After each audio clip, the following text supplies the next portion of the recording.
جہاں تک افغانستان کا تعلق ہے حضرت، بات یہ ہے کہ اگر ہم جنگجویانہ ذہنیت کا تجزیہ کریں، جنگجویانہ ذہنیت کا، جہاں پر 1980 سے پہلے سے لے کر آج 2025 تک جنگ ہو رہی ہو اور ہم نے اپنے ملک کے جوانوں کو جانے دیا، چاہے روس کے خلاف جنگ تھی یا ابھی امریکہ کے خلاف، کوئی رکاوٹ نہیں ڈالی، ہم نے ان کو جنگ کی تربیت دی، کلاشنکوف کی تربیت سے لے کر کروز میزائل تک کی تربیتیں ہم نے ان جوانوں کو دی۔ کیا وقت کے ساتھ ساتھ اس سوسائٹی میں ایک جنگجویانہ طبقہ پیدا نہیں ہوگا؟ سو وہ ہم نے بنایا ہے، کسی مدرسے والوں نے ان کو یہ تربیت دی ہے، کوئی جمعیت والوں نے اس کو تربیت دی ہے، دوسری تنظیمیں بیٹھی ہوئی ہیں، کیا انہوں نے کوئی تربیت دی ہے؟ تربیت دی ہے یا امریکنز نے آ کر، یا نیٹو کے لوگوں نے آ کر، یا ہمارے اپنے جنرلوں نے ان کو تربیتیں دی ہیں، اور ایک جنگجویانہ طبقہ پیدا کر پورے قوم کے لیے عذاب بنا دیا انہوں نے۔ آج ہمیں کہتے ہیں جی کہ افغانستان سے وہاں ان کی تربیتیں ہیں۔ افغانستان میں بھیجا کس نے؟ 20 سال افغانستان میں امارت اسلامیہ کے لوگ امریکہ کے خلاف لڑتے رہے اور تم نے سرحدیں کھول دی تھی، یہاں سے نوجوان جا رہے ہیں اور جا رہے ہیں اور لڑ رہے ہیں، اور آپ تھپکیاں دے رہے ہیں، زبردست زبردست زبردست۔ اب ایک طبقہ پیدا ہوگا۔ اس وقت صورتحال یہ ہے کہ اگر افغانستان سے ہمیں کوئی شکایتیں ہیں کہ وہاں سے کوئی نوجوان آ رہے ہیں، مراکز وہاں پر ہیں، میں سمجھتا ہوں یہ شکایت اپنی جگہ پر بجا ہے، لیکن شکایت کا ازالہ کیسے کیا جائے اس پر غور کرنے کی میں بھی نہیں چاہتا، اور میں بھی اس کے خلاف ہوں کہ افغانستان سے وہاں پر مراکز ہوں اور وہاں سے مسلح لوگ پاکستان میں آ کر کارروائیاں کریں۔ آپ بھی نہیں چاہتے، پاکستان بھی نہیں چاہتا، ریاست بھی نہیں چاہتی، مذہبی جماعتیں بھی نہیں چاہتی۔ تو ایک شکایت ہے، اور میں اس کے لیے خود گیا ہوں افغانستان، کچھ علماء کرام یہاں بیٹھے ہوں گے جو میرے ساتھ گئے تھے، اور ہم نے وہاں پر ہر سطح پر گفتگو کی ہے اور تمام چیزوں کے حل نکالے ہیں۔ مہاجرین کا مسئلہ، تجارت کا مسئلہ، سرحدات کا مسئلہ، اور یہ جو مسلح تنظیمیں ہیں ان کا مسئلہ، تمام چیزوں کے حل ہم نے نکالے۔ لیکن میں یہ سوال اگر کروں کہ وہ ریاست جس نے میرے سامنے 8-10 جنرلز کی موجودگی میں، سیکریٹری خارجہ کی موجودگی میں مجھے کہا مبارک ہو آپ نے جو کچھ کیا، ہم اس کو اپریشیٹ کرتے ہیں، اور یہ بھی کہا کہ آپ اس کا کوئی میکینزم دیں کس طرح اس پر عمل درآمد کیا جائے، میں نے کہا یہ میری ذمہ داری نہیں ہے، یہ اسٹیٹس کی ذمہ داری، دونوں اسٹیٹ آپس میں اس کا میکینزم بنائے، اگر آپ کو تعاون کی ضرورت ہوئی ہم تعاون کرنے کو تیار۔ پوچھنا یہ ہے کہ وہ کامیابی جو ہم حاصل کر کے لائے تھے آپ برقرار کیوں نہیں رکھ سکے؟ اور اس سے بڑھ کر سوال یہ ہے کہ پاکستان کو 78 سال سے ایک پرو پاکستان افغانستان چاہیے، ظاہر شاہ سے لے کر اشرف غنی تک مسلسل پرو انڈین افغانستان موجود ہے، پرو پاکستان افغانستان موجود نہیں ہے، سوائے امارت اسلامیہ کے کہ یہی ایک طبقہ ہے کہ جس کو پرو پاکستان کہا جاتا ہے۔ اگر وہاں پر حکومت ہوگی تو افغانستان کو ایک پرو پاکستان افغانستان تصور کیا جائے گا۔ لیکن ایک مسئلے پر اختلاف ہو گیا، ناراضگی آ گئی، اب ناراضگی اس کے بعد آپ وہاں سٹرائک کریں۔ جب کابل پر آپ بمباری کریں گے تو ظاہر ہے کہ یہ ایسا ہی ہے جیسے کوئی آپ کی اسلام آباد میں بمباری کر لے، یہ تو آخری حد ہو جاتی ہے نا۔ دور دراز کے علاقوں میں اگر آپ کرتے تو شاید کچھ برداشت ہو جاتی، تو وہاں پر بھی آپ نے کچھ کارروائیاں کی۔ اگر آپ کہتے ہیں، میرے سوالات ہیں کہ ہم نے اپنے دشمن کے مراکز پر سٹرائک کیا ہے اور آپ اس کو ایک جائز بیانیہ کہتے ہیں، تو ہندوستان آپ سے کہتا ہے کہ میں نے بہاولپور میں حملہ کیا ہے، میں نے مرید کے میں حملہ کیا ہے، میں نے کشمیر میں ہمارے خلاف کارروائیاں کرنے والوں کے مراکز پہ حملے کیے ہیں، آپ اس پر اعتراض کیوں کر رہے ہیں؟ اور اگر آپ اس پہ اعتراض کرتے ہیں اور ادھر سے آپ کا یہی الزام افغانستان کے حوالے سے ہے، دونوں میں آپ کیسے مطابقت پیدا کریں گے؟ یا آپ اس کو سپورٹ کریں گے یا اپنے آپ کو غلط کہیں گے، نمبر ایک۔ دوسرا یہ کہ ایران کے بارے میں آپ نے کہا کہ بلوچستان کے اندر جو کچھ ہو رہا ہے اس کے مراکز ایران میں ہیں، اور آپ نے ایران میں جا کر سٹرائک کیا، اور اس کے بدلے میں اگر ایران نے آپ کے علاقے میں سٹرائک کیا اور آپ نے کہا کہ وہاں پر ہمارے دشمنوں کے مراکز ہیں۔ اب بات یہ ہے کہ موقف ایک افغانستان کے بارے میں بھی اور ایران کے بارے میں بھی، لیکن رویوں میں فرق کیوں ہے؟ اس لیے کہ ایران کی حکومت اسٹیبلشڈ ہے اور ابھی دنیا اس کو اکھاڑنے کی ہمت نہیں کر رہی، اور افغانستان کی حکومت آپ کو غیر مستحکم نظر آ رہی ہے، لہذا ادھر رویہ اور ادھر رویہ اور۔ تو یہ جو دنیا میں رویے آپ اپنا رہے ہیں اس پر سوالات اٹھ رہے ہیں، اور ہمیں اس حوالے سے ایک متوازن رائے دینی ہوگی۔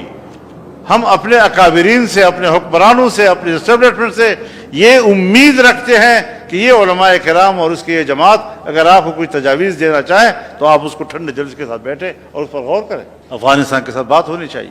اب شکایت مجھے ہے کہ پاکستان کے اندر کارروائیاں ہو رہی ہیں اور مراکز افغانستان کے اندر ہیں اور تمام ملبہ آ رہا ہے مہاجرین کے اوپر. اسٹیٹ کا اسٹیٹ سے گلا ہے اور عوام جو مہاجر ہیں 40 سال سے یہاں رہ رہے ہیں یا 45 سال سے یہاں رہ رہے ہیں, سارا ملبہ ان کے اوپر گرتا ہے, اٹھا کر آپ ان کو پھینک رہے ہیں. حالانکہ مہاجر جب ایک ملک سے دوسرے ملک میں جاتا ہے اس کے بعد ایک وقت آتا ہے جب یہ دو ملکوں کا باہمی مسئلہ بن جاتا ہے, پھر دونوں ملک اس پر بیٹھ کر اس کا طریقہ کار ڈھونڈتے. ہر چند کے آج کہا جاتا ہے کہ افغانستان میں امن ہے, مہاجرین کو واپس جانا چاہیے, لیکن اس طرح نہیں کہ 40 سال آپ نے مہمان رکھا اب اس کو لات مار کر گھر سے آپ نکال رہے. مہمانداری گئی تو اس میں بھی بین الاقوامی اخلاقیات, بین الاقوامی قوانین, بین الاقوامی رویے اس کے اپنانے کی ہمیں ضرورت. کہتے ہیں ہمارے پاس مدرسوں کی رپورٹیں ہیں, خفیہ رپورٹیں ہیں.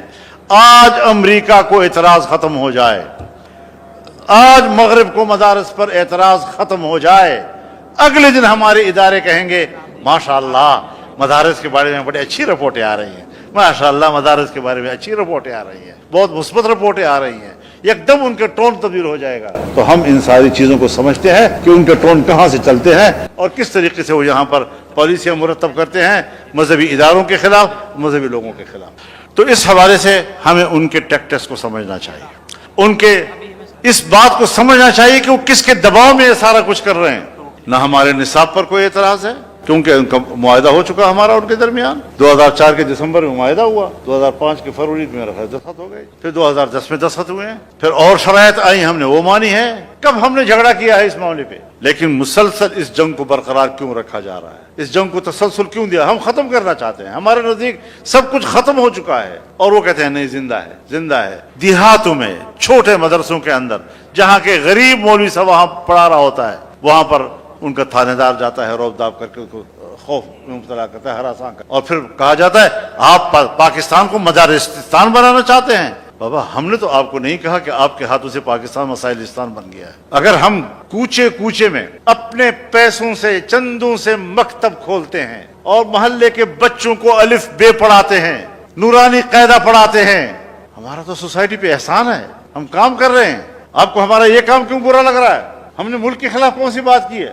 لیکن مدارس کا وجود بر صغیر کے اندر اس کا وجہ تو آپ بنے ہیں, ہم تو نہیں بنے. حضرت شیخ الہند تو چلے گئے علی گڑھ اور ان سے کہا آؤ انصاف ایک کرتے ہیں, پذیرائی نہیں ملی. حضرت مفتی محمد شفیع صاحب رحمہ اللہ 4 سال انتظار کرتے رہے, 47, 48, 49, 50, 51, 5 سال تک کہ آؤ انصاف ایک کرتے ہیں. یہاں نہ ہندو ہے اور نہ انگریز, نہیں مانی گئی ان کی. تو ہماری بیوروکریسی, ہماری اسٹیبلشمنٹ اس تقسیم کی ذمہ دار ہے. آج وہ ہمیں ذمہ دار کیسے قرار دے رہے ہیں؟ آئیں آج بھی ہم سے بات کرنا چاہتے ہیں تو بسم اللہ. ہم نے تو کبھی شدت اختیار نہیں کی, بات چیت سے معاملات کو طے کرتے ہیں. ہم بھی انگریزی علوم کے قائل ہیں. ہمارے بچوں نے آپ کے بورڈ میں امتحان دیے ہیں اور 3 سال تک مسلسل ٹاپ کرتے آ رہے ہیں. ہمارا ٹیلنٹ اس کا تو آپ مقابلہ ہی نہیں کر سکتے. اور ایک بات میں نے کہی ہے, مجھے نہیں معلوم آپ اس کی تائید کریں گے یا نہیں کریں گے. میں نے کہا جس شعبے میں بھی جاؤ بین الاقوامی رینکنگ میں پاکستان پیچھے. عدلیہ پتہ نہیں 142 اور 144 پہ کھڑی ہے. تمام شعبوں میں کرپشن ہے, بدعنوانیاں ہیں. تمہاری تعلیم پتہ نہیں دنیا کے کس کیٹیگری میں آیا ہوا ہے. اگر تعلیم کے میدان میں ٹاپ پر ہے بین الاقوامی رینکنگ میں تو دینی مدارس کا علوم. ہمارے جیسے علماء پوری دنیا میں جہاں پڑھا رہے ہیں ٹاپ کے علماء تصور کیے جاؤ. تم نے پابندی لگائی کہ بین الاقوامی باہر کے طلباء یہاں نہیں پڑھیں گے کیونکہ یہاں سے اچھے علوم لے کر جاتے ہیں باہر. تو یہ ساری وہ چیزیں ہیں کہ جو ہمارے لیے باعث تشویش ہے. ریاست کو باعث تشویش نہیں ہونا چاہیے. وہ تشویش کا اظہار کرتے ہیں, ہم کہتے ہیں نہیں آپ کو کوئی تشویش نہیں ہے, آپ کے رویوں سے ہمیں تشویش ہے. آپ ہمارے تشویش کو دور کریں. مدارس تعلیم کے حوالے سے ایک مستقل سٹیک ہولڈر ہے.